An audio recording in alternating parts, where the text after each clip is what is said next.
सो बिस्मिल्लाहिर्रहमानिर्रहीम। अजीज़ तलबा, हमारा ये सब्जेक्ट जो है वो 8629 जो लेबॉर्ट्री ऑर्गेनाइजेशंस के हवाले से है, उसमें आज हमारा 4th सेशन है। और इस 4th सेशन के अंदर हमने प्रैक्टिकल साइंस इन लो इनकम कंट्रीज़, इस टॉपिक के ऊपर आज हमने बात करनी है। सो प्रैक्टिकल साइंस इन लो इनकम कंट्रीज, हमने मुख्तलिफ, पहले हमने लेबॉर्ट्री डिज़ाइन के हवाले से बात की, फिर लेबॉर्ट्री टेक्निक्स के हवाले से बात की। लेबॉर्ट्री टेक्निक्स भी हमने देख ली, डिज़ाइंस भी देख लिए। अब हमने साइंस के सब्जेक्ट्स को देखना है या प्रैक्टिकल साइंस को देखना है ऐसे ममालिक में कि जो लो इनकम कंट्रीज़ कहलाते हैं, वहाँ पे साइंस के हवाले से क्या काम हो रहा है। किताब के अंदर बहुत कम मटेरियल मुझे इस हवाले से मिला, आप लोगों ने भी अगर देखा होगा तो मुझे कोई ऐसा मटेरियल वहाँ से मिल नहीं पाया कि जिसके हवाले से मैं कोई आपके कॉन्सेप्ट को बेहतर तौर पर क्लियर कर पाता। लेकिन फिर भी मैं कोशिश करूँगा कि इसको कंटिन्यू करें। हाँ, जो पिछला सेशन था जिसके अंदर हम स्टोरेज के हवाले से और मैनेजमेंट के हवाले से, स्टोरेज और मैनेजमेंट ऑफ लेबॉर्ट्रीज़ की बात कर रहे थे, और उसमें लास्ट हमने जो किया था वो वर्किंग विद केमिकल्स किया था, या वर्किंग विद वुड हो गया था। वर्किंग विद इलेक्ट्रिसिटी जो है वहाँ से आगे हमने देखना था, और इलेक्ट्रिसिटी के हवाले से था, और एक दो और स्लाइड्स थी, उनको अभी मैं छोड़ रहा हूँ क्योंकि अगर उन सारे जो कॉन्सेप्ट्स हैं उनको भी लेके अगर करेंगे तो हम लेट होते जाएंगे। सो उसमें को बहुत ज़्यादा बातें डिटेल के अंदर नहीं है कि जिसके ऊपर बड़ी हमें मेहनत की और सोच विचार की ज़रूरत पड़े, इसलिए बाकी चीज़ों को मैंने छोड़ दिया। मेरे जहन में था पहले, लेकिन अभी मैंने उनको रहने दिया है। हम आज प्रैक्टिकल साइंस इन लो इनकम कंट्रीज़ की तरफ आते हैं। सो ये प्रैक्टिकल साइंस को देखने से पहले हम देखेंगे साइंस क्या है। Word of science, you are as a science students, you can even better define what is science। जब हम इंग्लिश के अंदर इस वर्ड साइंस को देखते हैं, लफ्ज़ साइंस जो है, तो इसका मतलब जो है that refers to a product that mean a body of knowledge, and from body of knowledge or product to a process is a way of conducting inquiry, and from way of conducting inquiry it is actually towards enterprise। So enterprise क्या है? That is the institutionalized pursuit of knowledge of material world। So ये तो अगर हम English के अंदर इसके देखें, वैसे अगर हम इसको डिफाइन करें तो हम कह सकते हैं कि science is a systematically organised body of knowledge on a particular subject. So organised body of knowledge on a particular subject, इसको तो हम साइंस कहेंगे, लेकिन ये एक मानी है साइंस के। जो organised body of knowledge on a particular subject, that is a single meaning which you can give to science. That is actually the definition that is given by the students of science subjects। कि उनके नज़दीक science क्या है? उनके नज़दीक science जो है वो प्रोडक्ट की सूरत में और प्रोडक्ट के शक्ल में, product is in the form of body of knowledge in a specific और पर्टिकुलर सब्जेक्ट। बट वहीं जो प्रोडक्ट से निकल के वो प्रोसेस की शक्ल में चला जाएगा, तो प्रोसेस जब बनेगा तो process is actually way of conducting inquiry. So science is a way of conducting inquiry also, and through that inquiry or through that method of inquiry or conducting of inquiry, you again have some type of product। उस process से आपके पास product आएगी, और product क्या होगी? Product is again a body of knowledge that takes you towards some facts, towards the development of new knowledge।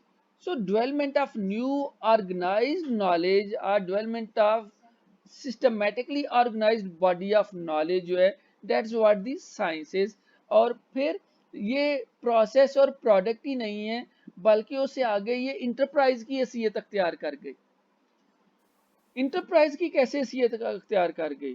क्योंकि इसने जो इल्म है और ये जो मादी दुनिया है, इसके बारे में या इसके अंदर मौजूद चीज़ों को जांचने के लिए, उनका खोज लगाने के लिए ये पूरे सिस्टम को इंस्टीट्यूशनलाइज्ड कर दिया। इसको चला दिया, चलाया किस सूरत में कि वो जो नॉलेज है, वो नॉलेज कहाँ से, वो इल्म हमें कहाँ से मिला, वो क्या इल्म सही है या क्या इल्म गलत है, उस इल्म को इन्वेस्टिगेटिव अंदाज में, उन चीज़ों को इन्वेस्टिगेटिव अंदाज में तलाश करने की तरफ ले गया। तो इस तलाश करने के अंदाज को फिर हम कहते हैं कि साइंस इज एन इंटरप्राइज। तो साइंस जो है वो तीनों अंदाज में हमारे सामने आ गई, तीन डिफरेंट मीनिंग्स की सूरत में आ गई। आजकल के दौर में अगर हम देखें तो science is A product, product is in the form of body of knowledge, science is a process in the form of a way of conducting an inquiry, and science is an enterprise, and enterprise is in the form of institutionalizing pursuit of knowledge and the material world। और ये science की ही ये distinctive characteristics हैं, या scientific knowledge की ये बड़ी खास किस्म की उसके अंदर ये खूबी है, जो बाकी सब्जेक्ट के अंदर इस तरह से खूबी नहीं है कि ये मटेरियल एक्सप्लेनेशन की तरफ लेकर जाती है। It actually provides material explanation of the behaviour of the material world. जो मादी दुनिया है, मादी दुनिया के अंदर जो मौजूद अशिया हैं, उन तमाम अशिया के बिहेवियर के बारे में ये एक्सप्लेन करती है, मटेरियल एक्सप्लेनेशन हमें देती है। And that is the explanation in the terms of entities that make up that world and their properties.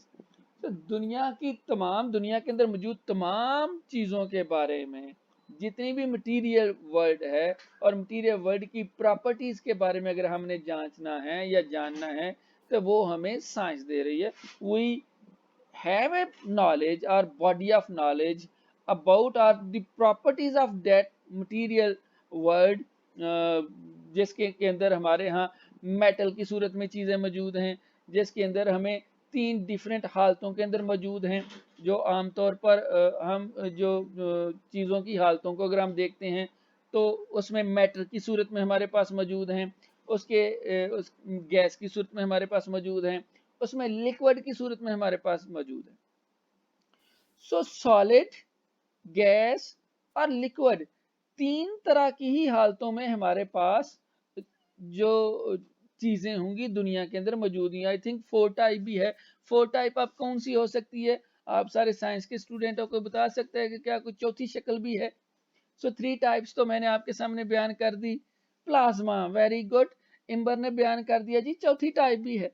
So plasma is, that is the 4th type of material world that actually exist in this world. तो solid, gas और liquid, इसके बारे में तो आप सारे लोग जानते हो। और इन तमाम चीज़ों की जो एक्सप्लेनेशन के हवाले से अगर हम देखते हैं तो कौन सा सब्जेक्ट, कौन सा एरिया, कौन सी चीज़ हमें इन्वेस्टिगेटिव अंदाज में इन चीज़ों के बारे में बताती है और इनकी प्रॉपर्टीज के बारे में बताती है, दैट इज द साइंस। तो साइंस हमें सॉलिड की प्रॉपर्टीज बताएगी, साइंस हमें लिक्विड की प्रॉपर्टीज बताएगी, साइंस हमें गैस की प्रॉपर्टीज बताएगी, साइंस हमें प्लाज्मा की प्रॉपर्टीज बताएगी। तो ये डिस्टिंक्टिव करेक्टरिस्टिक्स जो है ये सिर्फ साइंस के साथ है, बाकी किसी भी सब्जेक्ट के साथ नहीं है। तो साइंटिफिक नॉलेज हमें ये सारी चीज़ें जो हैं वो मुहैया करता है, वो मटीरियल्स को एक्सप्लेन करता है, मटीरियल के बिहेवियर्स को एक्सप्लेन करता है जो इस दुनिया के अंदर मौजूद हैं। और फिर हम उन्हीं बिहेवियर से, उन्हीं मटीरियल की बिहेवियर से हम फिर उन एंटिटीज़ के बारे में बेहतर तौर पर जान पाते हैं कि वो इस दुनिया में कहाँ पे किस तरह मौजूद है और उनकी कौन कौन सी खसूसियात हैं, कौन कौन सी उसमें प्रॉपर्टीज़ हैं। So that is why we actually value science. And how we value science? We actually value science as a product, as a process, and as a social institution.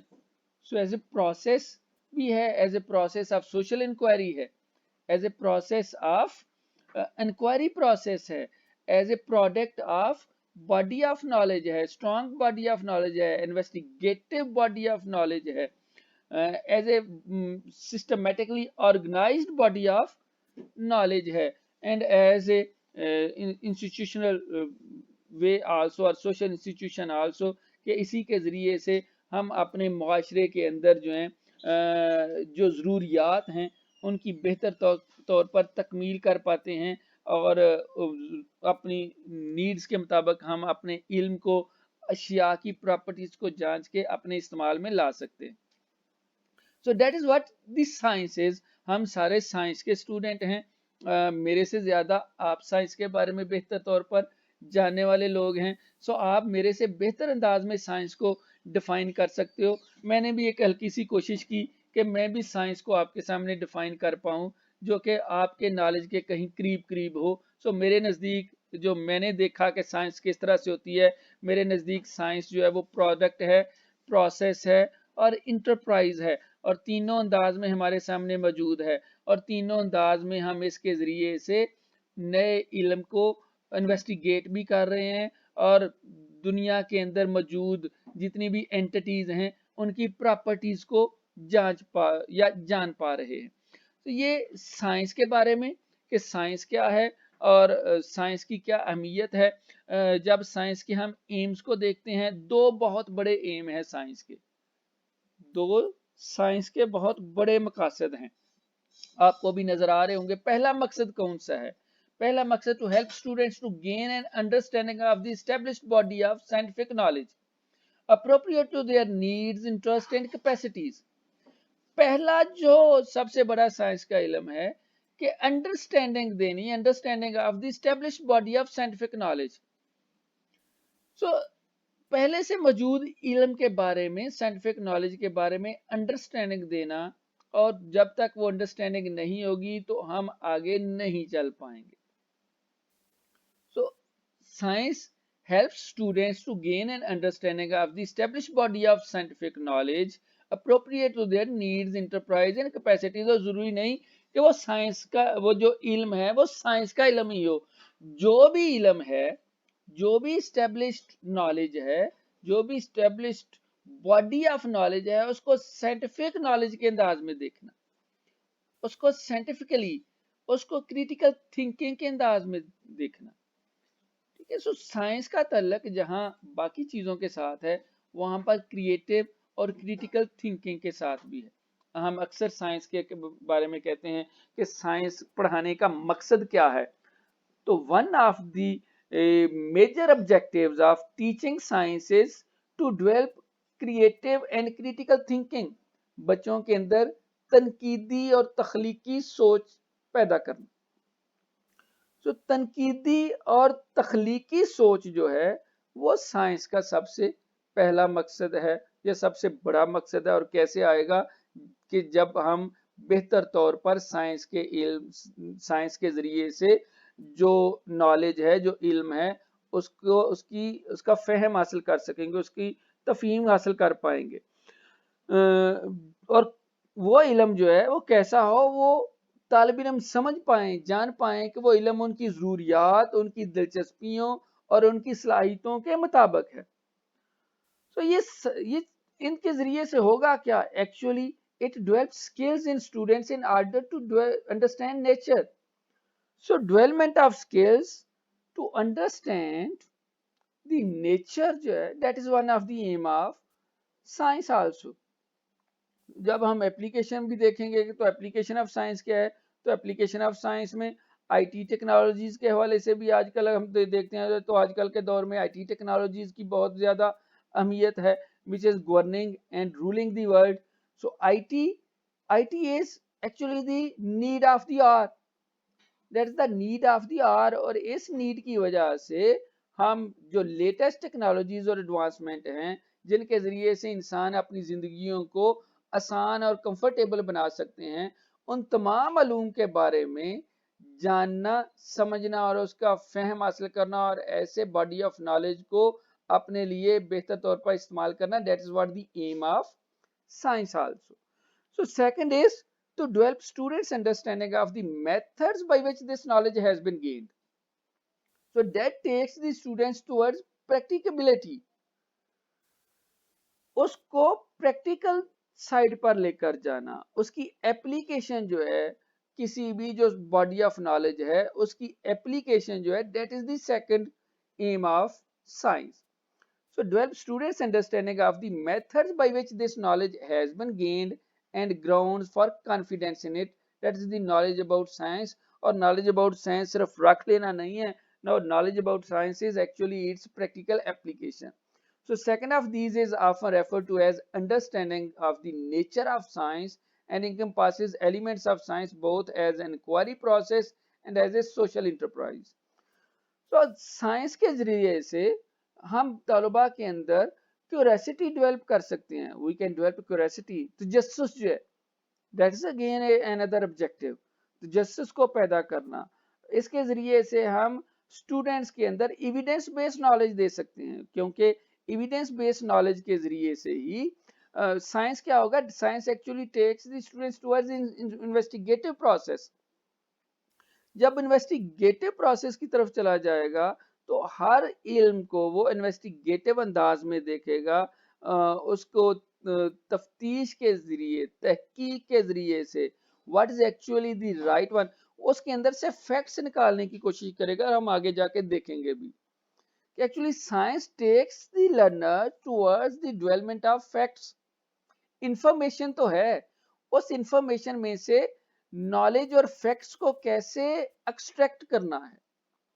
So knowledge और facts को extract करना, knowledge और facts को separate करना, knowledge और facts तक पहुंचना, that is actually one of the aim of science. और वो कैसे हम कर पाएंगे, जब हम उसके अंदर अंडरस्टैंडिंग पहले कर पाएंगे। तो यही चीजें जब हम इन स्टेप्स को या इन ऑब्जेक्टिव्स को हासिल कर पाएंगे, तो then that will take you towards the development of skills to carry out experiments and analysis of data also. So experiments और analysis of data जो है ये कैसे possible होगा, उसके लिए आपको पहले strong body of knowledge जो है वो लेना पड़ेगा और उनकी understanding जो है वो करनी पड़ेगी। फिर practical science क्या है? The role of practical work in teaching science content is to help students make link between two domains of knowledge. So two domains of knowledge कौन से हैं? That is the domain of objects and observable properties and events on one hand, and the other hand is domain of ideas जो दूसरी तरफ है। So एक चीज तो उनके पास है, domain of objects and observable properties and events on one hand है, जो ऑब्जेक्ट्स हैं, ऑब्जर्वेबल प्रॉपर्टीज हैं। मैंने आपके सामने जो चारों तरह के मैटर्स की या मटेरियल्स की बात की, one is the solid, gas, liquid and plasma, सारी ऑब्जर्वेबल चीजें हैं, सारी ऑब्जर्वेबल ऑब्जेक्ट्स हैं। ऑब्जर्वेबल ऑब्जेक्ट्स जो हैं इनकी ऑब्जर्वेबल प्रॉपर्टीज भी हैं। उन ऑब्जर्वेबल प्रॉपर्टीज को आप जो है वो देख सकते हो, उन पर काम कर सकते हो। तो प्रैक्टिकल वर्क का क्या काम है कि एक तरफ तो आप इनकी प्रॉपर्टीज को, जो ऑब्जर्वेबल ऑब्जेक्ट्स हैं या उनकी ऑब्जर्वेबल प्रॉपर्टीज हैं, तो उनको आप देख पाओगे। दूसरी तरफ प्रैक्टिकल साइंस आपको डोमेन ऑफ आइडियाज की तरफ लेकर जाएगी। तो डोमेन ऑफ आइडियाज आपको लेकर जाएगा towards the development of new theory. जब तक डोमेन ऑफ आइडियाज नहीं आएंगे, थ्योरी डेवलप नहीं होगी। That is what actually the practical science के अंदर ये खूबी है कि जितनी थ्योरीज साइंस ने दी, आज तक किसी भी सब्जेक्ट ने इतनी थ्योरीज आपके सामने नहीं पेश की। सो लॉ, प्रिंसिपल और थ्योरीज जो हैं, ये साइंस के अंदर क्यों इतने ज्यादा है, बाकियों के अंदर क्यों नहीं इतने? बिकॉज प्रैक्टिकल साइंस जो है, science plus practical science, these two deals with two types of domains. One type of domain कि जिसका तल्लक ऑब्जेक्ट्स और ऑब्जर्वेबल प्रॉपर्टीज और इवेंट्स के साथ है, जबकि दूसरा डोमेन कि जिसका तल्लक जो है डोमेन ऑफ आइडियाज के साथ है। और domain of ideas takes the learners और the students towards the development of theory.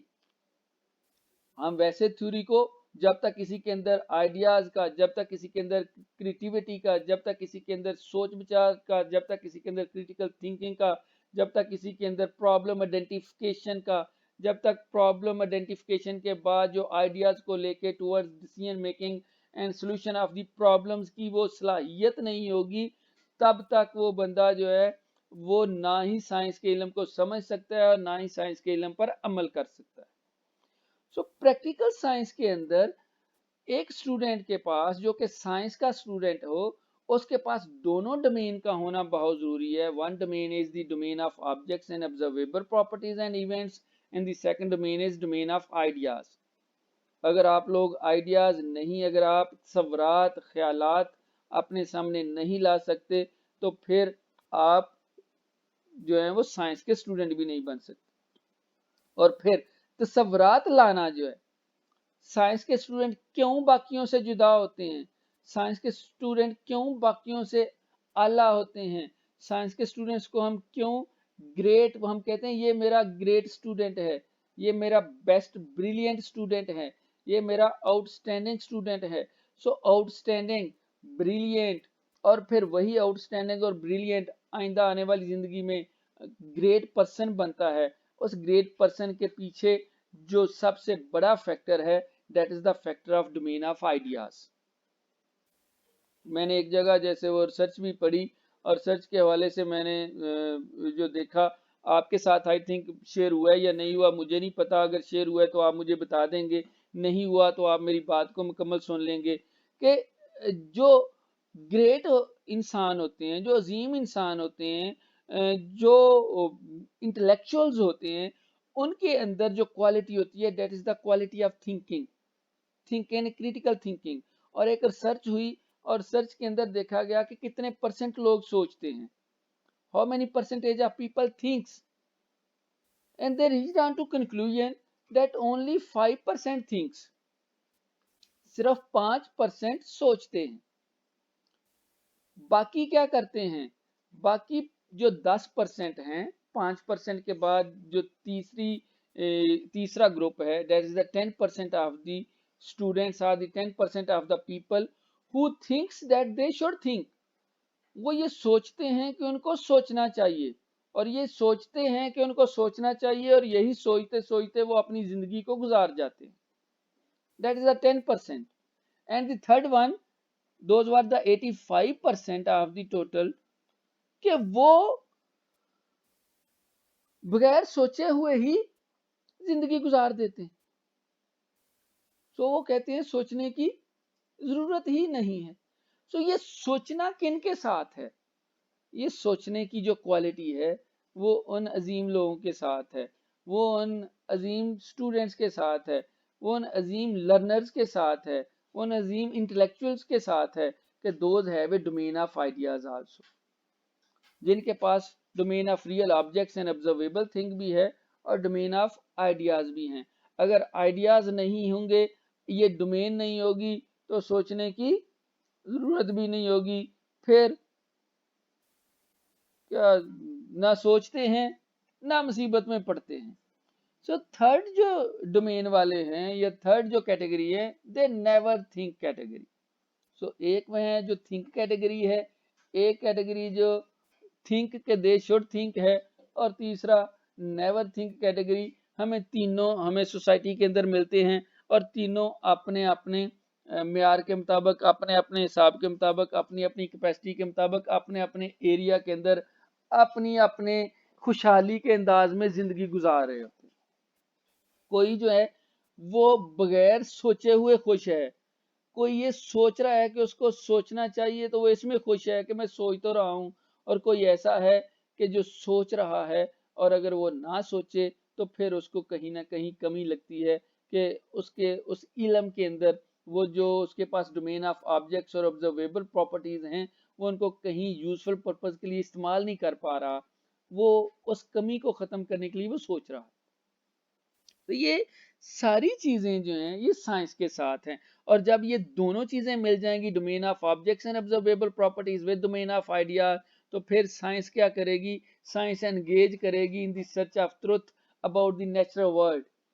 जब आपके पास ये रियल ऑब्जेक्ट्स और ऑब्जर्वेबल थिंग की प्रॉपर्टीज का भी पता है, once you have properties about the things और इवेंट्स, डोमेन ऑफ आइडियाज भी आपके पास हैं, तो फिर आप साइंस का इस्तेमाल करोगे, और साइंस का इस्तेमाल करके आप फिर सच्चाई की तलाश के लिए निकलोगे. आप फिर इस जो दुनिया के अंदर, इस नेचुरल वर्ल्ड के अंदर सच्चाई को ढूंढोगे, और फिर आपको सच्चाई मिलेगी भी. सो मिलेगी उसी को जो ढूंढने की कोशिश करेगा. कभी जिसने कभी ढूंढने की कोशिश ही ना की हो उसको कभी मिला, और ये कहा जाता है कि ढूंढने से तो अल्लाह भी मिल जाता है।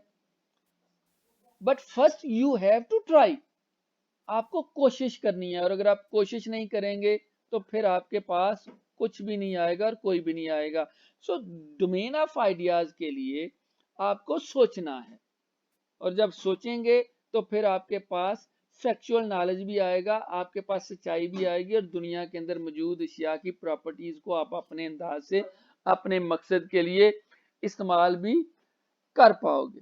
सो एम्स ऑफ प्रैक्टिकल साइंस में जब हम देखते हैं कि एम्स ऑफ प्रैक्टिकल साइंस कौन से हैं, objectives of a practical science intend to improve students in scientific knowledge.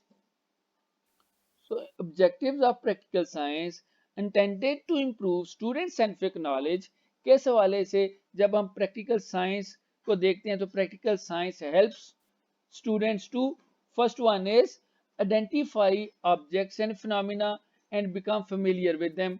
जो हमने डोमेन पहला देखा, that is a domain of observable जो प्रॉपर्टीज हैं ऑफ द थिंग्स जो हैं। सो आइडेंटिफाई ऑब्जेक्ट्स हैं, फिनोमिना है, and become familiar with them. Practical science का ये सबसे पहला मकसद जो है, लर्न फैक्ट्स है, लर्न कॉन्सेप्ट्स हैं, लर्न रिलेशनशिप्स हैं, लर्न थ्योरी और मॉडल है। ये सारे का सारा हम कैसे कर पाएंगे? Through practical science. So practical science activities have huge significance in the learning process. They engage students, helping them to develop important skills, understand the process of scientific investigation, and develop a broad understanding of scientific concepts. So हम science से start किया हमने, और science से start करके ना we reach on to the practical science. मैंने यही सिलसिला समझा कि मैं प्रैक्टिकल साइंस को आपको कैसे समझा पाऊंगा। सो प्रैक्टिकल साइंस को समझाने के लिए हमें पहले साइंस को समझना है, और साइंस को समझेंगे तो फिर हम डोमेन्स की तरफ जाएंगे, और डोमेन्स को समझने के बाद फिर हम प्रैक्टिकल साइंस को समझ पाएंगे। सो प्रैक्टिकल साइंस जो है, these are the activities those having a huge significance in learning process. They engage students, helping them to develop important skills, understand the process of scientific investigation, and develop a broad understanding of scientific concepts। तो practical science के जरिए से जो तीन काम हम कर रहे हैं, हम इंपॉर्टेंट स्किल्स जो हैं, इंपॉर्टेंट स्किल्स जो लेबोरेटरी के हवाले से हम कह सकते हैं, इंपॉर्टेंट स्किल्स हम नॉलेज के हवाले से कह सकते हैं, इंपॉर्टेंट स्किल कोई भी हो सकते हैं। Developing important skill that is related to subject matter skill. So strong body of knowledge के हवाले से जो स्किल हैं, तो स्ट्रॉन्ग बॉडी ऑफ नॉलेज के हवाले से जो स्किल हैं वो हम दे सकते हैं। Understanding the process of scientific investigation जो है, साइंटिफिक इन्वेस्टिगेशन का कौन सा प्रोसेस है, that start from identification of problem. Scientific investigation की जब हम बात करेंगे, सो स्टार्ट कहाँ से होगा, that is start from even observation. Scientific investigation का जो सबसे पहला स्टेप है वो ऑब्जर्वेशन का है, और ऑब्जर्वेशन जो है इसका बहुत गहरा ताल्लुक है साइंस के साथ। फिर से हम वापस चले जाते हैं, अगर हम पिछली स्लाइड्स के ऊपर देख रहे हैं तो वहां पहला डोमेन कहते ही क्या है, domain of objects and observable properties. So observable की बात जो हो रही है, ऑब्जर्वेबल प्रॉपर्टीज एंड इवेंट्स जो हैं, so, पहला जो हमारा डोमेन है ऑब्जर्वेशन के हवाले से यही है कि जब आपने साइंटिफिक इन्वेस्टिगेशन करनी है, और साइंटिफिक इन्वेस्टिगेशन का जो प्रोसेस होगा that starts with observation. Observation on to statement of problem, statement of problem to development of hypothesis, development of hypothesis to collection and analysis of data, then on to reaching conclusions. So conclusions तक पहुंचना, and conclusion is actually the development of new knowledge, that is the development of a understanding of scientific concept। तो ये practical science के जरिए से आप strong body of knowledge को लेते हुए साइंटिफिक प्रोसेस या साइंटिफिक इन्वेस्टिगेशन पर अमल करते हुए, उसको समझते हुए you are able to develop a broad understanding of scientific concepts. तो ये जब आप साइंस को बेहतर तौर पर समझ पाओगे थ्रू आइदर थ्योरेटिकल नॉलेज और थ्रू प्रैक्टिकल साइंस, तो then the students with ideas होंगे, and that ideas will help them to philosophically consider their own place in this universe also. So how they can place themselves in their universe also, or philosophically consider their own place in this universe also, again they have to have some type of observations in this universe also. पहले उनको observe करना है, उनको देखना है, मुशाहदा करना है कि मैं इस दुनिया में, इस मादी दुनिया के अंदर मेरा क्या यहाँ पे मकसद है आने का। सो वो अपने मकसद को फिर, चाहे वो फिलोसॉफिकल उसका मकसद है, बट उस फिलोसॉफिकल मकसद को साइंटिफिकली फिर वो इन्वेस्टिगेट करके देखने की कोशिश करेगा, और अपने साइंटिफिक इन्वेस्टिगेशन के ज़रिए से उस प्रोसेस को अख्तियार करते हुए अपनी जो लाइफ है उसके मकसद को ढूंढने की कोशिश करेगा। सो साइंस इज एनीवेयर, आप जिधर जाओगे आपको साइंस से सामना होगा। इंसान है तो इंसान इटसेल्फ एक मशीन है, तो इंसान जो है ये ऐसी मशीन है कि जो साइंस के बगैर जो है इसको समझना मुश्किल है। और फिर पूरी जो कायनात है, कायनात की अपनी साइंस है, इस कायनात के राजों को जो समझना, इसके अंदर जो असरार और रमूज हैं उन असरार और रमूज को समझना, ये कैसे मुमकिन हो पा रहा है? That is because of science, that is because of practical science. इस कायनात के अंदर जो है हम हर साल नई और नई जो कहकशाएं हैं, नए और नए जो गैलेक्सीज हैं इन दिस यूनिवर्स, हम उन गैलेक्सीज को फाइंड आउट करने की तरफ जा रहे हैं। तो ये कैसे पॉसिबल है? ये सिर्फ और सिर्फ प्रैक्टिकल साइंस हमें इस सतह तक लेकर आई कि हम इस कायनात के अंदर गैलेक्सीज को आइडेंटिफाई कर पा रहे हैं। और आप देखते हैं कि हर साल 2 साल बाद नई गैलेक्सीज जो हैं वो दरियाफ्त हो रही हैं। तो ये गैलेक्सीज और प्लैनेट्स जो हैं, और फिर वहां पर जाते जाते किस तरह से हैं, इवन इंसान की लाइफ को जो कंफर्टेबल करने के लिए फिर प्रैक्टिकल साइंस ने ही आपके सामने जो इंस्ट्रूमेंट्स जो हैं वो बना के दिए। सो development of instruments is possible through the practical science. तो ये सारी चीज़ें हम यहाँ पे प्रैक्टिकल साइंस के हवाले से हमने देखी कि क्या अहमियत है, किस तरह से ये प्रैक्टिकल साइंस ने हमें चेंज किया। So practical work plays a central and important part in science program of school in many countries, not in many countries बल्कि हम इसको कहेंगे all the countries of the world. So दुनिया के तमाम ममालिक के अंदर साइंस प्रोग्राम के हवाले से, या दुनिया के तमाम ममालिक के स्कूलों के अंदर जो साइंस प्रोग्राम हैं, उन साइंस प्रोग्राम के अंदर जो सबसे अहम और मरकजी जो किरदार अदा किया वो प्रैक्टिकल वर्क ने किया। विदाउट प्रैक्टिकल वर्क आप साइंस के कॉन्सेप्ट्स को समझ नहीं सकते। So most of the developing and low income countries have many difficulties in furnishing the laboratory facilities and environment for teaching practical science. जब हम ख़ास तौर पर डेवलपिंग और अंडर डेवलप्ड कंट्रीज, जिनको हम लो इनकम कंट्रीज भी कह सकते हैं, जो अंडर डेवलप्ड कंट्रीज हैं, सो 3 तरह के ममालिक होते हैं ना, डेवलप्ड कंट्रीज हैं, डेवलपिंग कंट्रीज हैं और under developed countries. So under developed countries ने के अंदर जो है वो साइंस के हवाले से जो फैसिलिटीज़ हैं उन्होंने फिर देखा कि बहुत कम ऐसी फैसिलिटीज़ और एनवायरनमेंट्स जो हैं वो मुहैया किया गए हैं कि जो प्रैक्टिकल साइंस के हवाले से हों। So developing or low-income countries have many difficulties in furnishing the laboratory facilities and environments for teaching practical science. So इसके अलावा भी अगर साइंस के हवाले से भी करें तो कोशिश तो होती रही है, बहुत दफ़ा ये कोशिश जो है वो हुई भी साइंस के हवाले से, डेवलप करने के हवाले से। साइंस, टेक्नोलॉजी, इंजीनियरिंग और मैथमेटिक्स, इन तमाम जो एरियाज़ को डेवलप करने के हवाले से फोकस भी रहा। और यही 4 मेजर एरियाज हैं जब किसी भी मुल्क की तरक्की को हम देखते हैं। वहाँ साइंस के हवाले से जो कैरियर सपोर्ट है बहुत ज़्यादा होती है, वहाँ पे टेक्नोलॉजी के हवाले से कैरियर सपोर्ट बहुत ज़्यादा होती है, वहाँ इंजीनियरिंग के हवाले से कैरियर सपोर्ट बहुत है, वहाँ मैथमेटिक्स के हवाले से कैरियर सपोर्ट बहुत है। सो ये साइंस, टेक्नोलॉजी, इंजीनियरिंग और मैथमेटिक्स के हवाले से ये जो कैरियर सपोर्ट है या एजुकेशन है, ये तरक्की याफ्ता ममालिक में आपको तो नज़र आएगी, बट लो इनकम कंट्रीज़ के अंदर हमें उस तरह से ये नज़र नहीं आती। इवन हम अपने मुल्क में भी देखते हैं, कई दफ़ा ऐसे हुआ कि साइंस की जिस स्कूल में देखें तो वहाँ स्कूल में साइंस की लैब नहीं है, जहाँ और वहाँ स्टूडेंट हैं तो साइंस की लैब नहीं है, और जहाँ पे लैब है वहाँ साइंस के स्टूडेंट नहीं है।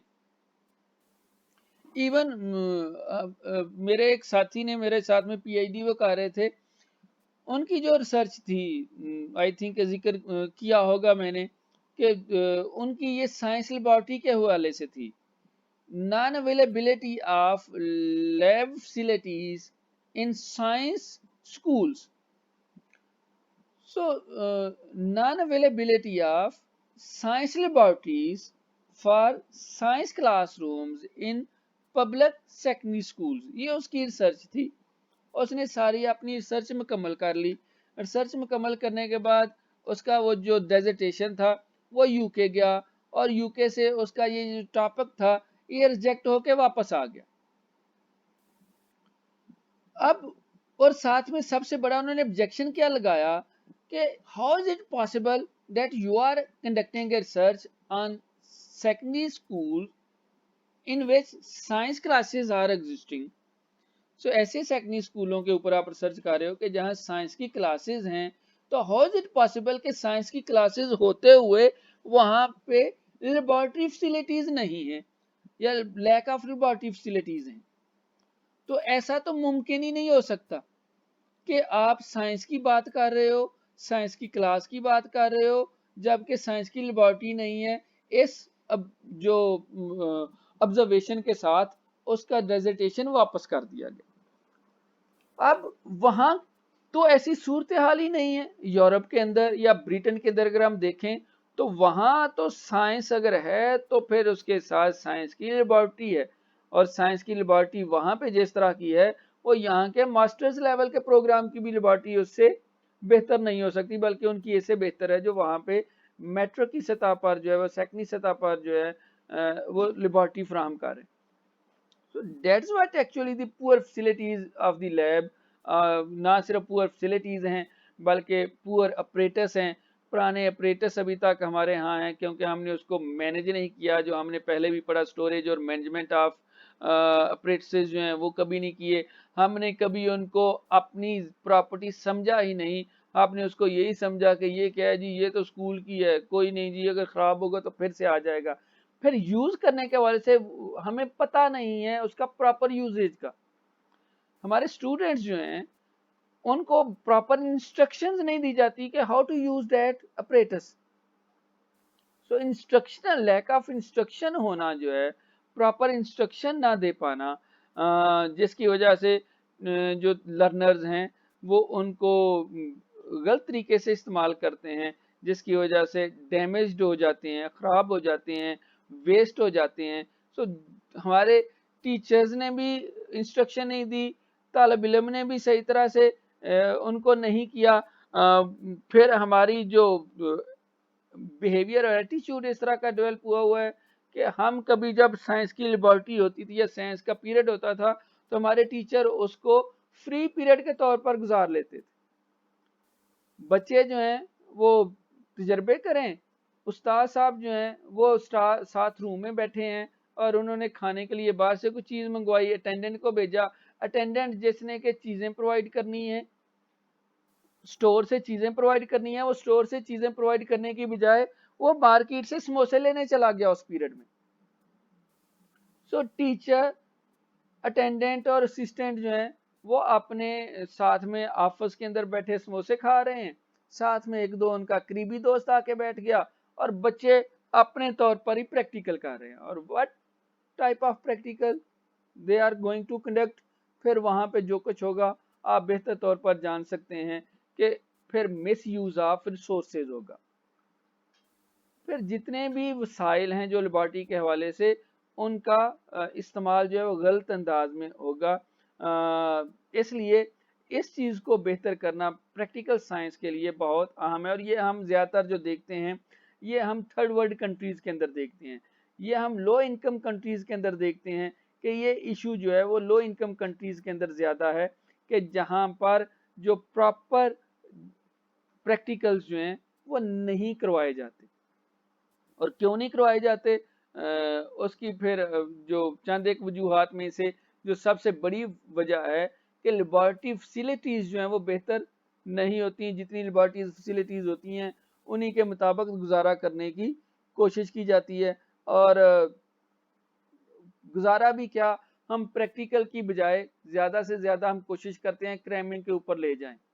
हम बच्चों को रोट मेमोराइजेशन, रट्टा लगवाने के चक्कर में पड़े हुए होते हैं, और रट्टे के ज़रिए से, रोट मेमोराइजेशन के ज़रिए से लर्निंग करवा के हम कहते हैं ये कर लो, प्रैक्टिकल के नंबर लग जाएंगे। सो हम प्रैक्टिकल में मास लेवल की चीटिंग वाला रास्ता अख्तियार करते हैं, उनको प्रैक्टिकल स्किल्स देने की कोशिश नहीं करते, जिसको कि अब जितना भी डिस्करेज करना चाहिए या किया जाना चाहिए ये करना चाहिए, और आप जैसे लोग इंशाल्लाह इस चीज़ को करोगे भी।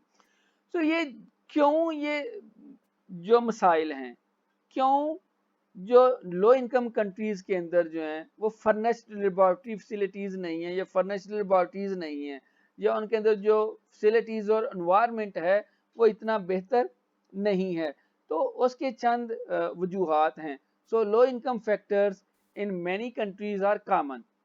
क्यों कॉमन है? One of the major problem जो है that is low per capita income.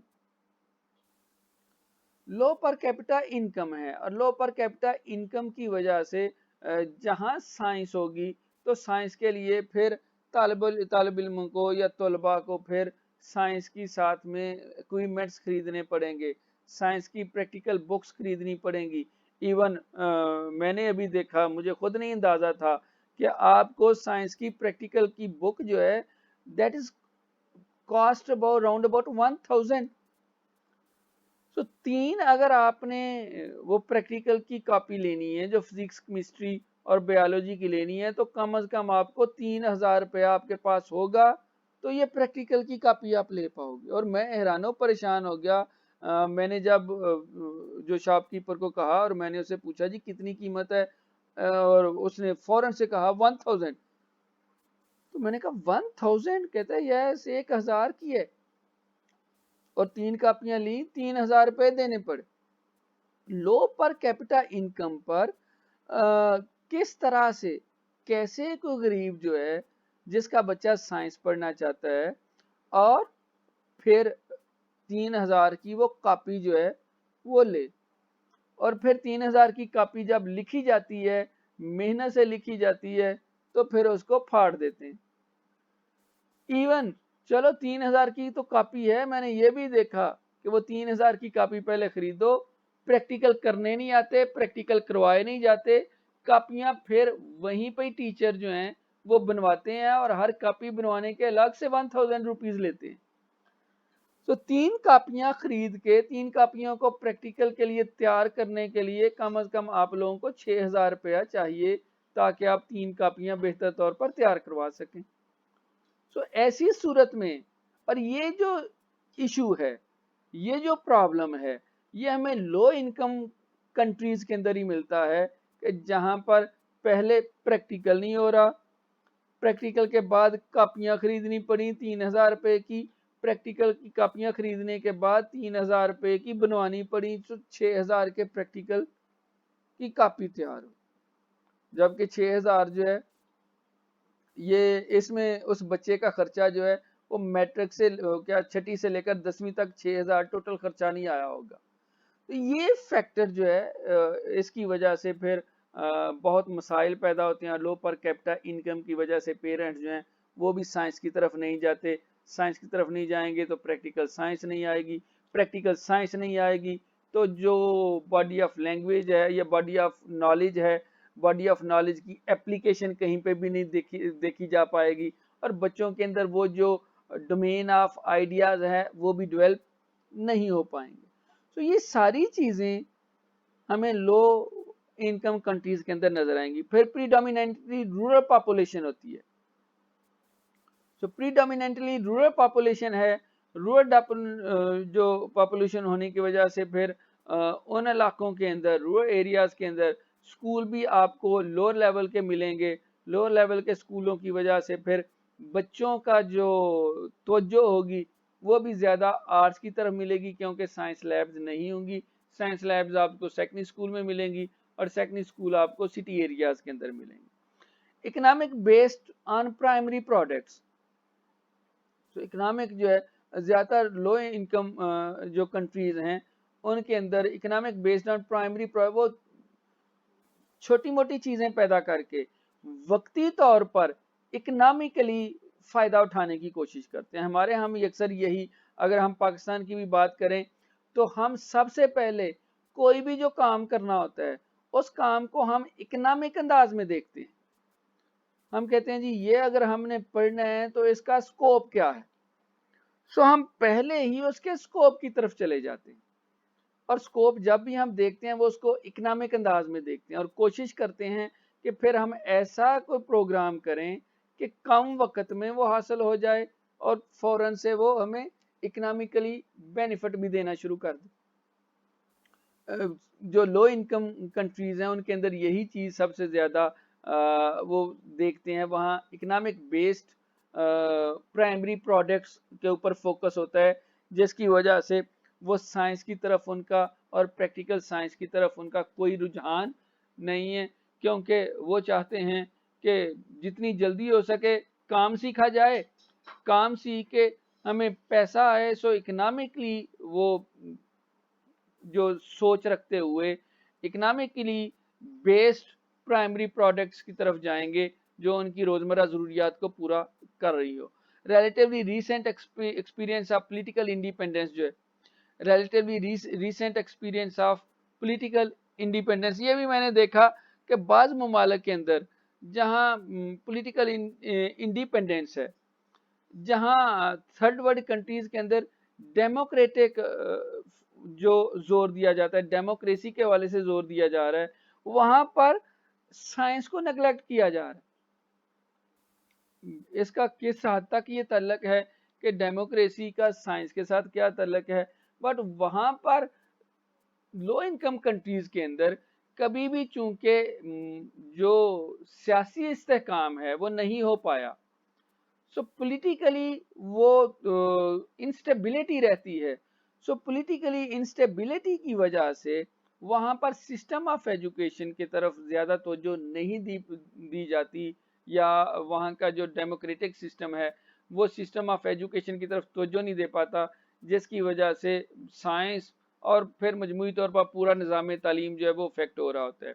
Limited access to schooling particularly at secondary level, ये प्रीडोमिनेंटली रूरल पॉपुलेशन के हवाले से भी ये बात हो गई कि लिमिटेड एक्सेस टू स्कूलिंग है। लिमिटेड एक्सेस टू स्कूलिंग की वजह से, और ये भी पर्टिकुलरली सेकेंडरी लेवल के ऊपर है। अगर हम अपने यहाँ पाकिस्तान के अंदर देखते हैं तो पाकिस्तान के अंदर प्रैक्टिकल साइंस की क्यों उतनी अहमियत नहीं है, या क्यों उतना हमारे पास जो है वो क्लाइंटल नहीं मिलता, क्यों इतने स्टूडेंट नहीं हैं कि जितने साइंस के ऊपर होने चाहिए, जबकि हम 80-20 की रेशो किए बैठे हैं। सो 80-20 की रेशो की करने के बावजूद हमारे पास जो number of clientele for science education जो हैं वो रिक्वायर्ड उतने नहीं है कि जितने हमें रिक्वायर्ड हैं, जितने हमें साइंस के स्टूडेंट चाहिए। क्योंकि गवर्नमेंट ने तो अपनी पॉलिसी के अंदर ये किया कि we require more and more science जो scientist, we require more and more engineers, we require more and more medical specialist। so हमें मेडिकल स्पेशलिस्ट के हवाले से, हमें एस्ट्रोनॉमी के हवाले से एस्ट्रोनॉमिस्ट जो हैं, फिर हमें इंजीनियर जो हैं, फिर हमें जो साइंसदान हैं, साइंटिस्ट जो हैं, ये चाहिए। अब ये कैसे हमें मिल सकते हैं, इसके लिए हमें साइंस की रेशो को या एनरोलमेंट इन साइंस जो है वो इंक्रीज करना है। सो एनरोलमेंट इन साइंस को इंक्रीज करते हुए हम 80 के तरफ ले गए, 80-20 की रेशो। बट 80-20 की रेशो स्टिल हमें वो मतलूबा रिजल्ट नहीं दे पा रही। क्यों नहीं दे रही? Because of limited access to schooling particularly at secondary level. अगर हम पाकिस्तान के अंदर देखें तो तकरीबन 21 मिलियन बच्चे जो स्कूल गोइंग हैं 22 मिलियन के करीब अब हो गए, क्योंकि हम और किसी चीज़ में अगर इजाफा नहीं भी कर पाए तो कम से कम आबादी के अंदर हम बहुत इजाफा कर रहे हैं और करते जा रहे हैं। सो 22 मिलियन जो स्कूल गोइंग बच्चे हैं, उनमें से मोर देन 7 मिलियन जो हैं वो स्कूल जाते ही नहीं हैं। और फिर नेक्स्ट जो 7 मिलियन हैं वो स्कूल से सेकेंडरी सतह से पहुंचने से पहले पहले स्कूल से भाग जाते हैं। सो 14 मिलियन जो है वो आउट ऑफ स्कूल चिल्ड्रन हैं, बाकी जो 7.5 और 8 मिलियन जो हैं वो स्कूल के अंदर हैं बच्चे। सो जब इतनी कम तादाद में उनकी एक्सेस है स्कूलों की तरफ स्कूलिंग के अंदर, तो फिर इस रिजल्ट के तौर पर जो प्रैक्टिकल साइंस और साइंस की तरफ भी प्रैक्टिकल वर्क की तरफ, प्रैक्टिकल वर्क जो कि साइंस के ज़रिए से और साइंस प्रोग्राम के ज़रिए से जो स्कूल के अंदर वकूफ़ पज़ीर हो रहा है वो भी अफेक्ट हो रहा होता है।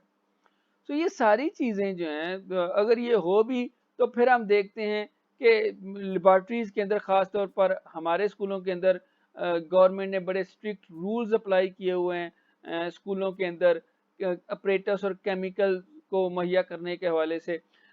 अपरेटस जो हैं और केमिकल्स हमने चाहे उसका ऑर्डर और सप्लाई के हवाले से जो पढ़ा था, लेकिन वो ऑर्डर और सप्लाई इतना आसान नहीं है जितना हमने थ्योरी के अंदर पढ़ा कि ये 7 स्टेप्स हैं जी, ये ऑर्डर दिया और इनवॉइस तक हम पहुंच गए और एक्नॉलेजमेंट भी कर ली और ये ऑर्डर आ गया और ये अगले दिन सामान आ गया। इवन जिस एकेडमिक सेशन में वो कोटेशन स्टार्ट होती है वो पूरी एकेडमिक सेशन गुजर जाता है, वो क्लास जो है वो 10th पास करके फर्स्ट ईयर में दाखिले के लिए पहुंच जाती है और वो प्रोसेस अभी भी चल रहा होता है। तो ये गवर्नमेंट ने चीज़ों को ख़रीदने के हवाले से इतने स्ट्रिक्ट रूल्स बनाए हुए हैं और अप्लाई किए हुए हैं कि हम अपरेटस और केमिकल्स को ख़रीद ही नहीं पाते जो कि सिलेबस का पार्ट हैं। उनको कहीं ना कहीं इस अंदाज में होना चाहिए कि हम उनको बेहतर तौर पर और आसानी से ख़रीद पाएँ। ये भी जो प्रिंसिपल्स हैं या एडमिनिस्ट्रेटर्स हैं उनके पास ये इतना अख्तियार होना चाहिए। सो जहाँ बाकी इश्यूज हैं वहाँ ये भी इशू है। इसी तरह से एक और इशू जो साइंस एजुकेशन के हवाले से है वो मीडियम ऑफ इंस्ट्रक्शन भी है। और मीडियम ऑफ इंस्ट्रक्शन के अंदर जो है देयर इज एन इशू कि जिसके अंदर पॉलिसी मेकर्स जो हैं वो शामिल हैं और अभी तक वो यही नहीं डिसाइड कर पाए कि क्या हमारा मीडियम ऑफ इंस्ट्रक्शन जो है वो उर्दू होना चाहिए या इंग्लिश होना चाहिए। 1979 तक हम उर्दू के ऊपर बैठे हुए थे। इवन 1979 के अंदर ये बात हुई कि 1985 तक मीडियम ऑफ इंस्ट्रक्शन जो है इसको उर्दू के तौर पर तस्लीम कर लिया जाएगा, जो एक इजाज़त दी गई बट टेम्प्रेरी इजाज़त दी गई कि आप अभी इंग्लिश को कंटिन्यू करो, बट आफ्टर 1985 जो उर्दू है that will not be continued as medium of instruction. तो पहले स्टेप के अंदर ये जो ऑफिशियल लैंग्वेज है उसको मीडियम ऑफ उर्दू किया गया और बाद में फिर जो पढ़ाने के हवाले से जो इंस्ट्रक्शनल मेथड है या इंस्ट्रक्शनल लैंग्वेज है या इंस्ट्रक्शनल लैंग्वेज है वो उर्दू की गई है। 1985 से onward Urdu will be the medium of instruction. लेकिन 1985 के बाद 15 साल एक गुजर गए और 20 साल एक गुजर गए, 35 साल गुजर गए और 35 साल गुजरने के बाद हम कहाँ पर पहुंचे? हम पहुंचे 2009 में जब पेश हुए national professional standards for teachers. और जब national professional standards for teachers जो हैं वो डेवलप किए गए तो उनमें जो 10th स्टैंडर्ड्स लिखा गया that was the use of English as a foreign language. So teacher के लिए एक स्टैंडर्ड मुतय्यन कर दिया कि टीचर वही स्टैंडर्डाइज टीचर होगा, टीचर वही क्वालिफाइड टीचर कहलाएगा कि जिसको अंग्रेजी बोलनी आती होगी, जिसको अंग्रेजी पढ़नी आती होगी, जिसको अंग्रेजी इस्तेमाल करनी आती होगी। सो अंग्रेजी को हमने अपने टीचिंग के अंदर जहां हम इंग्लिश को ख़त्म करने को चले हुए थे हमने इंग्लिश को अपने टीचर्स के लिए एक स्टैंडर्ड के तौर पर पेश कर दिया। तो ये थर्ड वर्ल्ड कंट्रीज के अंदर ये मसाइल, ये मसला रहा है और स्टिल ये मसला जिसका हमें सामना करना पड़ रहा है, जिसमें ये चंद एक मैंने आपके सामने जिक्र किए, लो पर कैपिटा इनकम है, प्रीडोमिनेटली रूरल पॉपुलेशन है, इकोनॉमी बेस्ड प्राइमरी प्रोडक्ट्स की तरफ फोकस होता है ज़्यादा, relatively recent experience of political independence जो है, जिसकी वजह से जो इंस्टेबिलिटी आ जाती है और इंस्टेबिलिटी की वजह से फोकस टुवर्ड्स एजुकेशन नहीं हो पाता, और जहाँ एजुकेशन नहीं होगी, एजुकेशन की तरफ नहीं होगा तो साइंस एजुकेशन तो फिर सबसे ज़्यादा अफेक्ट हो रहा होगा, और उसमें फिर प्रैक्टिकल साइंस उससे ज़्यादा अफेक्ट हो रहा होगा। So limited access to schooling particularly at secondary level, these are some of the problems और फैक्टर्स के जिनका सामना करना पड़ता है, और फिर उस सामने की वजह से मसाइल भी पेश आते हैं।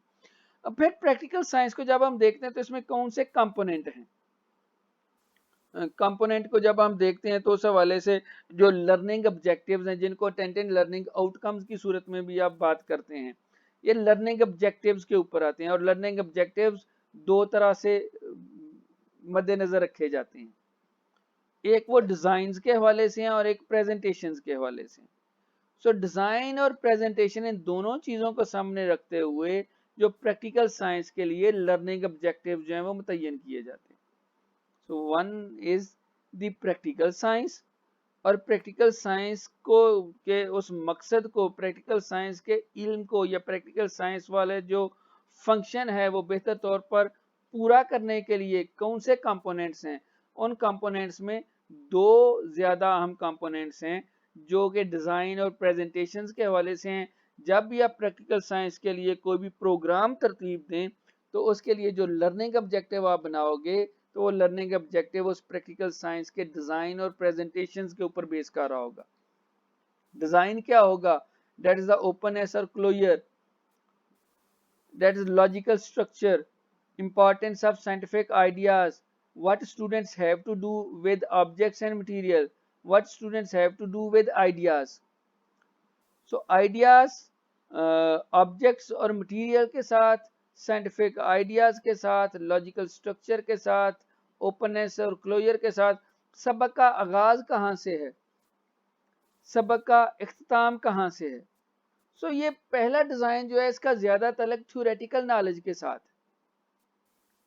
सो थ्योरेटिकल नॉलेज को फिर प्रेजेंटेशन के अंदाज में, फिर आगे एक्टिविटीज़ के अंदाज में फिर किया जाना है।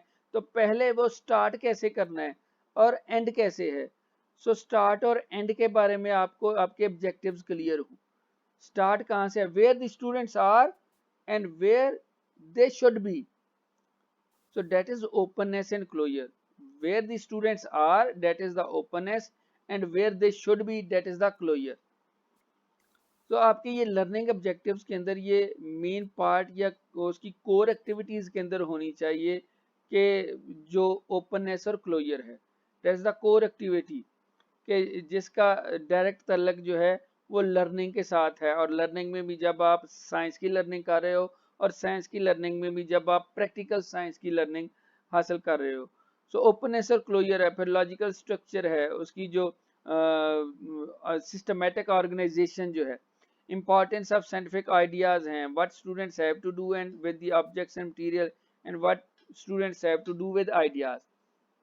तो जब डिज़ाइन हो जाएगा तो देन ऑन टू प्रेजेंटेशन। तो ये सारा काम एक्चुअली डिज़ाइन वाला जो है ये पहले प्लानिंग की सूरत में। So you have to plan your whole जो प्रोग्राम है या होल बंच ऑफ एक्टिविटीज़ है, उन एक्टिविटीज़ को आपने पहले प्लान करना है, और that plan will start from openness, और जहां उसके स्टार्ट की बात हो रही होगी वहां उसके एंड की भी बात हो रही होगी। और फिर प्रेजेंटेशन क्या होगी, students awareness of purpose of activity.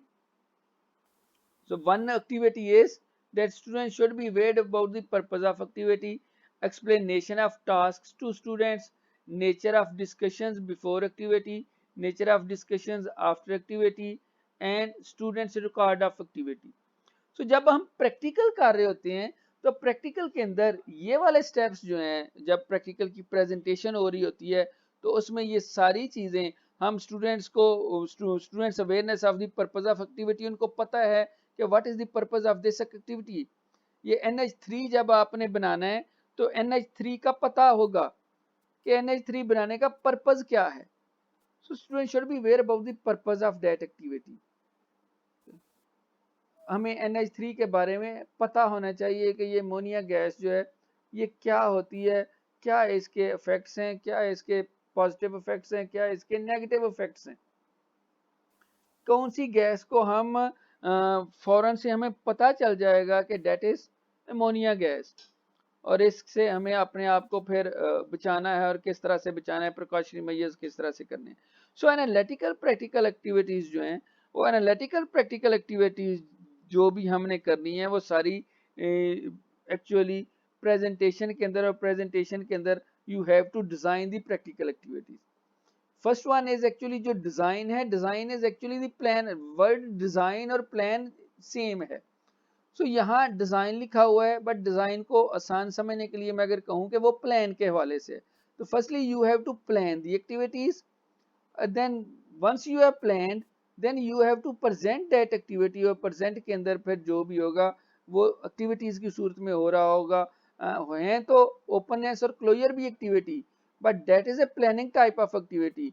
But presentation के अंदर वो एक्शनेबल अंदाज में प्रैक्टिकल साइंस वाली एक्टिविटीज हैं कि जहां students awareness of purpose of activity, explanation of the task to students, nature of discussion before activity, nature of discussion after activity, and finally record of activity, and that record of activity will be useful for analyzing practical activities. So जो आपने activity की उसको analyse भी तो करना है, ये भी तो देखना है कि उसके कोई रिजल्ट्स भी निकले हैं कि नहीं। वो रिजल्ट्स जो हैं क्या वो एक्यूरेट, ट्रू हैं भी कि नहीं, क्या वो फैक्चुअल हैं भी कि नहीं। सो इन्वेस्टिगेशन तो की जा रही है, बट वो इन्वेस्टिगेशन फैक्चुअल इन्वेस्टिगेशन की तरफ जानी चाहिए, फैक्चुअल डेवलपमेंट ऑफ नॉलेज की तरफ जाना चाहिए, वो सच्चाई की तरफ लेकर जाना चाहिए। ऐसा ना हो कि जब हम जो रिकॉर्ड करें, रिकॉर्ड के बाद जो चीज़ हमारे सामने आए हम खुद परेशान हो जाएं कि ये क्या निकला है। सो उसके लिए फिर टास्क्स का एक्सप्लेन करना और स्टूडेंट्स को प्रॉपर इंस्ट्रक्शंस देना ये बहुत अहम है। इंस्ट्रक्शन जो है, इंस्ट्रक्शन इज की टू लर्न। तो जब तक आपकी प्रॉपर एग्जैक्ट इंस्ट्रक्शन नहीं होगी, डायरेक्शन नहीं होगी, तब तक बेहतर तौर पर प्रेजेंटेशन भी नहीं हो सकती। हमारे प्रैक्टिकल कंपोनेंट के अंदर या प्रैक्टिकल साइंस के अंदर एक और भी जो प्रॉब्लम है वो इस हवाले से है, और ख़ास तौर पर लो इनकम कंट्रीज़ के भी अंदर देखें जहाँ लैक ऑफ फैसिलिटीज़ हैं, वहाँ पे लैक ऑफ प्रॉपर ट्रेनिंग भी है, टीचर्स की प्रॉपर ट्रेनिंग नहीं हो रही होती। So lack of allocation of resources है, lack of proper teachers training है। तो जब प्रॉपर टीचर्स ट्रेनिंग नहीं है तो वो फिर आगे स्टूडेंट्स को बेहतर तौर पर इंस्ट्रक्शन भी नहीं दे पाएंगे, स्टूडेंट्स को बेहतर इंस्ट्रक्शन नहीं होगी, बेहतर डायरेक्शन नहीं होगी। और साइंस के अंदर, साइंटिफिक इन्वेस्टिगेशन के अंदर, साइंटिफिक जो स्टेप्स के अंदर और प्रैक्टिकल साइंस के अंदर जो बहुत अहम चीज़ है वो डायरेक्शन और इंस्ट्रक्शन की है। जब आपकी इंस्ट्रक्शंस गलत हो गई, जब आपकी डायरेक्शन गलत हो गई, तो फिर आपका जो रिजल्ट हैं वो भी आपके गलत हो जाएंगे, और जब रिजल्ट गलत आ जाएंगे तो फिर जो हासिल होगा वो वेस्टेज की सूरत में, वेस्टेज ऑफ मटेरियल की सूरत में होगा, वो आपके जो रिकॉर्ड हैं वो यूजलेस हो जाएंगे। तो ये प्रेजेंटेशन के अंदर जो लर्निंग आउटकम्स हैं इन चीज़ों को सामने रखते हुए हम करते हैं। फिर dilemma of science in low income countries, कुछ डायलेमा हमने पहले भी देखा। So another dilemma of science in low income countries क्या है? The processes of change are embedded in an extremely complex reality in which no self-evident choices are available and where actions have multiple effects in a dynamically interdependent environment. So trapped between changing policies and inconsistent budgets, between the pursuits of economic development and international recognition, science in the low economic countries had been marginal but seems to be on the verge of being deeply touched. ये सारी चीज़ों को अगर हम समझे, मैंने पहले भी इसके हवाले से जो बात की, जो रिसेंटली इंटर इंडिपेंडेंस के हवाले से जो बात हुई थी, अगर हम देखें that is the trap between changing policies and inconsistent budgets. जो हैं पॉलिसीज पाकिस्तान की तरह जो लो इनकम कंट्रीज होंगी, पॉलिसीज बहुत आएंगी। हमने भी 47 से 73 ईयर्स के अंदर हमने 10-11 पॉलिसीज दे दी। सो 11 पॉलिसीज देने के बावजूद रिजल्ट क्या है? That is still zero. तो वो जीरो होने की क्या वजह है कि लो इनकम कंट्रीज में अपने नाम की तख्ती लगाने का बहुत शौक होता है। सो चेंजिंग पॉलिसीज हो जाती हैं। पॉलिसीज कौन सी होती हैं? Policies are actually your national document. जब हम पॉलिसीज की बात करते हैं तो पॉलिसीज आपका कौमी डॉक्यूमेंट है। वो अगर और जो कौमी डॉक्यूमेंट होता है that should be continued for the next year also. अगर हुकूमत बदली है तो वो कौमी जो डॉक्यूमेंट है वो वही रहना चाहिए, उसके अंदर तब्दीली नहीं आनी चाहिए। लेकिन हम अगर देखते हैं पाकिस्तान के अंदर क्या हो रहा है जी, 1947 में पाकिस्तान बना तो 1947 के अंदर ही दिसंबर में कॉन्फ्रेंस हुई, नेशनल एजुकेशन कॉन्फ्रेंस। ठीक है जी, पाकिस्तान बना था, डबल ज़रूरत थी, डबल टाइप की मेहनत की ज़रूरत थी ताकि हम अपने मुल्क को तरक्की की तरफ और सिस्टम ऑफ एजुकेशन को बेहतर करने की तरफ लेकर जा सकें। सो मेहनत के लिए हमने शुरू में ही पॉलिसी दी।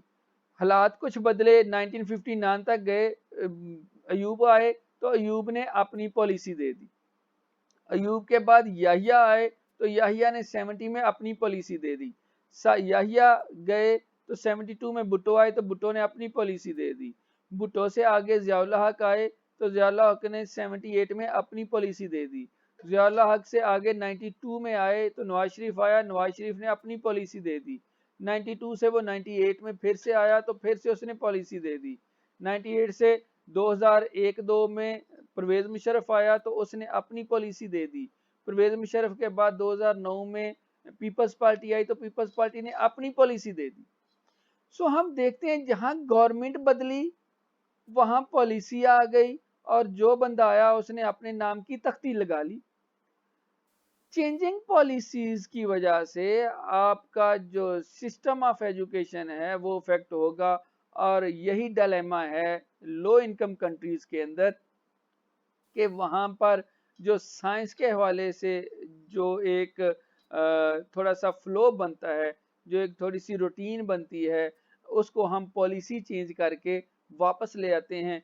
सो पॉलिसी प्लस इनकंसिस्टेंट बजट जो है, एलोकेशन ऑफ रिसोर्सेज, दोनों जो हैं ये आपके जो साइंस को और प्रैक्टिकल साइंस को अफेक्ट करती हैं, जिसकी वजह से हम साइंस की तरफ वो तवज्जो नहीं दे पा रहे जो कि जिसकी ज़रूरत है, जिसकी के इंटरनेशनल रिकग्निशन जिसको जितनी चाहिए। हमारा ज़्यादा कोशिश जो होती है वो इकोनॉमिक डेवलपमेंट की तरफ होती है। जितने भी ये लो इनकम कंट्रीज़ हैं, पाकिस्तान को देखें तो हम इकोनॉमिक डेवलपमेंट के बारे में सोच रहे हैं, मुआशी तरक्की के बारे में सोच रहे हैं और इंटरनेशनल रिकग्निशन के बारे में सोच रहे हैं। हम चाह रहे हैं कि दुनिया कम अज़ कम हमें पाकिस्तान तो समझे, हमें तो अफगानिस्तान नहीं समझता। अफगानिस्तान कहता है कि ये पाकिस्तान नहीं है, ये तो हमारा ही मुल्क है। सो वो धमकियां देने को बैठा हुआ होता है। सो कोई भी मुल्क हमें पाकिस्तान के तौर पर एक एटॉमिक पावर के तौर पर कुछ समझता ही कोई नहीं। तो ये हमारी अपनी उन पॉलिसीज की वजह से है, inconsistent policies, inconsistent foreign policies, changing policies, inconsistent budget की वजह से कि जिसकी वजह से हम अक्सर जो हैं अपने आप को माशी तौर पर मुस्तहकम करने की तरफ सोच रहे होते हैं। हम अपने आप का जो इमेज है, पाकिस्तान का इमेज जो है वो बेहतर बनाने के बारे में सोच रहे होते हैं। इन दोनों चीज़ों के बारे में सोचते सोचते हमने कभी साइंस की तरफ तवज्जो ही नहीं की, हमने मार्जिनली तवज्जो की। लेकिन अब थोड़ा बहुत फिर से हालात बदलने की तरफ जा रहे हैं, लेकिन कब बदलेंगे? ये बदलते बदलते फिर से हालात वही आ जाएंगे, again changing policy and inconsistent budget के, जिसकी वजह से जो लो इनकम कंट्रीज लाइक पाकिस्तान, मसला वहीं का वहीं रहेगा और साइंस के साथ ये डायलेमा ये चलता रहेगा, जो कि बदलने की जरूरत है। जब तक नहीं बदलेंगे, जब तक हम कंसिस्टेंट बजटरी एलोकेशन साइंस के लिए नहीं रखेंगे और जो पॉलिसीज हैं, policies toward the system of education, उसको हम कायम नहीं रखेंगे, तो ये डायलेमा टुवर्ड साइंस चलता रहेगा और साइंस को हम और एजुकेशन को हम ऐसे ही समझेंगे कि ये तीसरे दर्जे का एक सब्जेक्ट है। So problems of teaching science practical in low income countries since colonial times, science and technology have been associated with the various modernization projects, but even now most of the humanity still lives on the sideline of modern techno science and its related works. So today, as in past, an issue about science and low income countries concern questions such as to be or not to be, हमें पढ़ना है या हमें नहीं पढ़ना है, हमें ये काम करना है या नहीं करना है। अभी तक हम इसी चीज के अंदर फंसे हुए हैं कि हमें इंजीनियर चाहिए या हमें नहीं चाहिए, हमें डॉक्टर चाहिए या हमें नहीं चाहिए, हमें इतने चाहिए या इतने नहीं चाहिए। हम टू बी और नॉट टू बी के अंदर ही फंसे हुए हैं। Added complexity in the instability of the identity of the contemporary science. जब ये क्वेश्चन आपके सामने आ जाता है टू बी और नॉट टू बी, तो इसकी वजह से आपको साइंस के अंदर और साइंस की जो आइडेंटिटी है, साइंस की जो शनाख्त है, साइंस की जो अहमियत है, साइंस की जो ज़रूरत है, हम उसके अंदर जो है वो कायम नहीं रह पाते, हम उसकी अहमियत जांच नहीं पाते, हम उसकी अहमियत की तह तक पहुंच नहीं पाते, और हम इसी पेचीदगी के अंदर फंसे हुए हैं कि हमें ये करना है या हमें ये नहीं करना है। हमें साइंस के स्कूल ज्यादा खोलने हैं या हमें आर्ट्स के स्कूल ज्यादा खोलने हैं। एक वक्त आया कि हमने फेडरल के अंदर साइंस को खत्म कर दिया।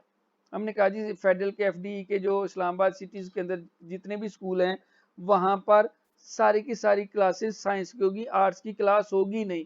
तो क्या इस्लामाबाद के अंदर सारे इंटेलेक्चुअल बैठे हुए हैं? क्या इस्लामाबाद के अंदर सारे ही जो हैं वो इतने दिमाग वाले और इतने गॉड गिफ्टेड बैठे हुए हैं कि जिनको आर्ट्स पढ़ने की जरूरत ही नहीं है? तो फिर जो ई वाले सेक्टर में जो बंदा है, जो जी वाला सेक्टर वाला बंदा है जिसने साइंस पढ़नी है, वो किधर जाए? उसको तो फिर पिंडी में किसी ऐसे स्कूल में दाखिला लेना पड़ेगा कि सुबह 5 बजे उठ के फिर वो स्कूल जाए। To be or not to be, हम इस चीज को आइडेंटिफाई नहीं कर पाते।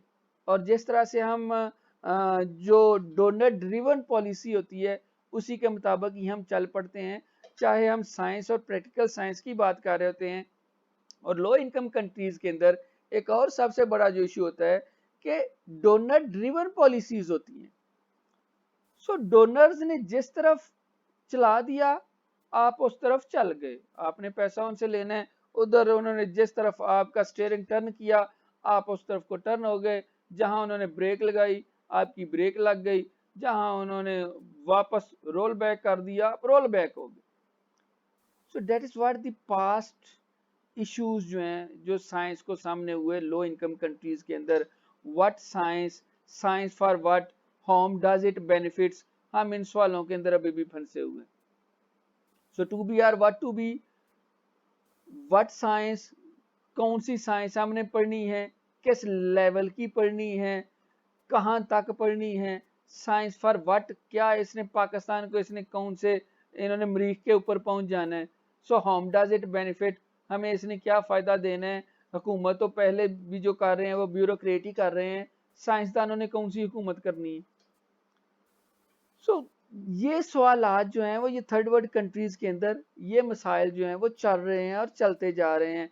फिर low quality science and technology education programs हैं, low quality science and technology education program है, लो बजट है, अपडेट दी करिकुला नहीं है, आउटडेटेड करिकुला है, access to technologies and the internet नहीं है।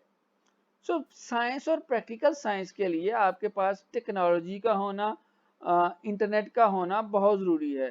टेक्नोलॉजी है, जैसे टेक्नोलॉजी, इंजीनियरिंग, साइंस और मैथ। साइंस, टेक्नोलॉजी, इंजीनियरिंग और मैथ 4 बहुत बड़े पिलर्स हैं किसी भी मुल्क के साइंस के जो फील्ड में डेवलपमेंट के लिए। Science, technology, engineering and mathematics. So science और इंजीनियरिंग और मैथमेटिक्स का तल्लुक टेक्नोलॉजी के साथ बनेगा ही। टेक्नोलॉजी नहीं है या इंटरनेट नहीं है तो फिर आप क्या साइंस करोगे। टीचर सपोर्ट नहीं है। लैब्स इन low income countries poor type की हैं, जहाँ के अंदर जो मटेरियल हैं वो अवेलेबल नहीं है। Outdated curriculum and teaching methods पे ऊपर भी अपडेट दी करिकुला को सेकंड टाइम में outdated curriculum and teaching material methods हैं।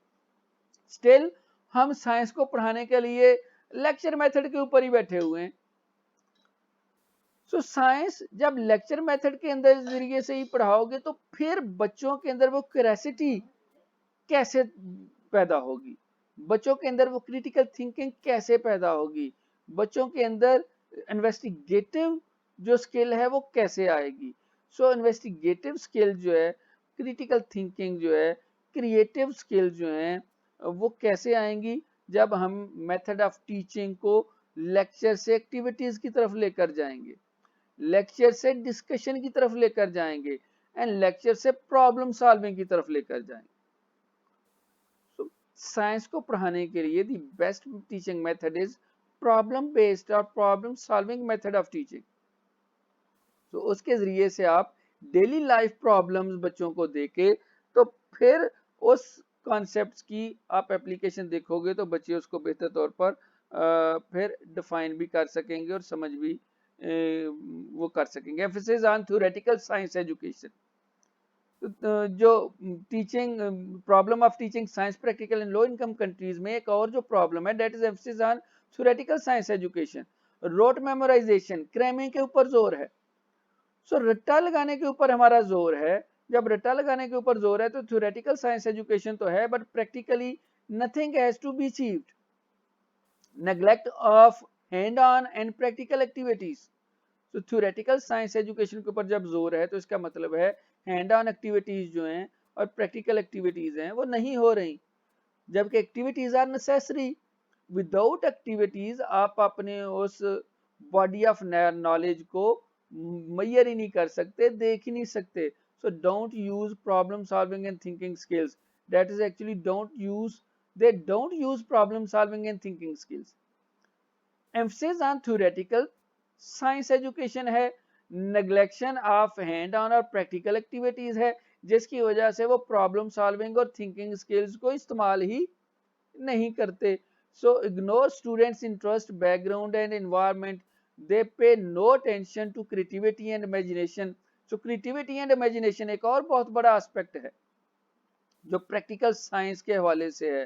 सो लो इनकम कंट्रीज के अंदर there is no attention to creativity and imagination and do not help students to understand their bodies and take care of their health and hygiene. मैंने पहले आपसे जिक्र किया कि इंसान को खुद के बारे में, इंसान जो अपनी मशीन के बारे में कैसे बेहतर तौर पर अंडरस्टैंड करे। सो एक्टिविटीज के जरिए से बेहतर अंडरस्टैंडिंग हो सकती है और बेटर अंडरस्टैंडिंग हो सकती है। कैसे हो सकती है?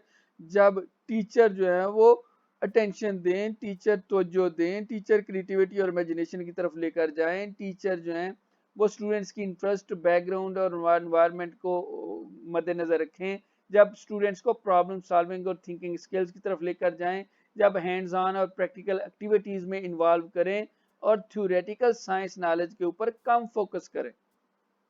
सो हमारे यहाँ सारा कुछ जो है वो इसके उल्ट होता जा रहा है। इसी तरह से जो इनविजिबिलिटी है, so science in poor countries has been doubly invisible, internally and externally, domestically and internationally. So invisibility हमने पहले भी बात की कि तरक्की याफ्ता मुल्कों में ये मसाइल, हमें इन मसाइल का सामना है। So national society the scientist fatherland knows little and is even less interested in what its scientists do. Thus, it does not pose scientific demands to them. हमारे यहाँ जो है साइंस की तरफ वो सोच ही नहीं है। हमारे तरफ जो है हमारे ज्यादा रुझान किधर है? हम ब्यूरोक्रेटिक माइंड रखने वाले हैं। हम देखते हैं कि इस मुल्क को हुक्मरानी जिन्होंने की वो ब्यूरोक्रेट्स थे। सो हम ब्यूरोक्रेटिक टाइप के लोग पैदा करने के हक में हैं बनिस्बत साइंटिफिक माइंड रखने के। सो जब ऐसी चीज है तो फिर डबल इनविजिबिलिटी है। इसी तरह से जो इंटरनेशनल मिरर्स हैं, coverage of developing countries research by the international data bases is scandalously inadequate and insufficient. So coverage of developing countries research जो है वो बहुत कम हमें मिलती है, उसको इनएडिक्वेट है, इनसफिशिएंट है। और फिर इंटरनेशनल डाटा जो है वो भी इन ममालिक की जो रिसर्चेज हैं उनको शामिल नहीं करता अपने डाटा के अंदर, जिसकी वजह से वो एक तरह से उन ममालिक के अंदर साइंस के हवाले से और प्रैक्टिकल साइंस के हवाले से फिर लोगों के अंदर जो है वो दुख और तकलीफ का एहसास पाया जाता है और सेंस ऑफ बीइंग नेग्लेक्टेड का एहसास पाया जाता है, जिसकी वजह से वो इस तरफ नहीं जाते। सो इंटरनेशनली उनको जो पिक्चर इस तरह से किया जाता है कि ये थर्ड वर्ल्ड कंट्रीज या लो इनकम कंट्रीज के अंदर जो रिसर्च होती हैं ये भी थर्ड क्लास रिसर्चेज हैं। सो इस इंटरनेशनल मिरर की वजह से वहां पर फिर जो लोग हैं वहां पर जो प्रैक्टिकल एजुकेशन की तरफ रुझान है वो कम रुझान दिया जाता है और उस तरह से प्रैक्टिकल साइंस को अहमियत नहीं दी जाती। सो that is what the problems of teaching science practicals in low income countries, and that is what our today's topic is, that is the practical science in low income countries, जिसके बारे में आज हमने पढ़ा कि लो इनकम कंट्रीज के अंदर कौन से जो प्रैक्टिकल साइंस के हवाले से प्रॉब्लम्स हैं उन प्रॉब्लम्स को हमने आज डिस्कस किया। चंद और भी प्रॉब्लम्स हैं but we have a very limited time now, just less than minute. So thank you, thanks a lot, hope that you have got the answer. That's about practical science of low income countries, जो हमारा unit number 4 था, जो कि मैंने कोशिश की कि मैं आपको इसके कॉन्सेप्ट जो हैं वो क्लियर कर सकूं। बहुत शुक्रिया, thank you all, Allah bless you all, see you tomorrow इंशाल्लाह सेम टाइम, अल्लाह हाफिज़।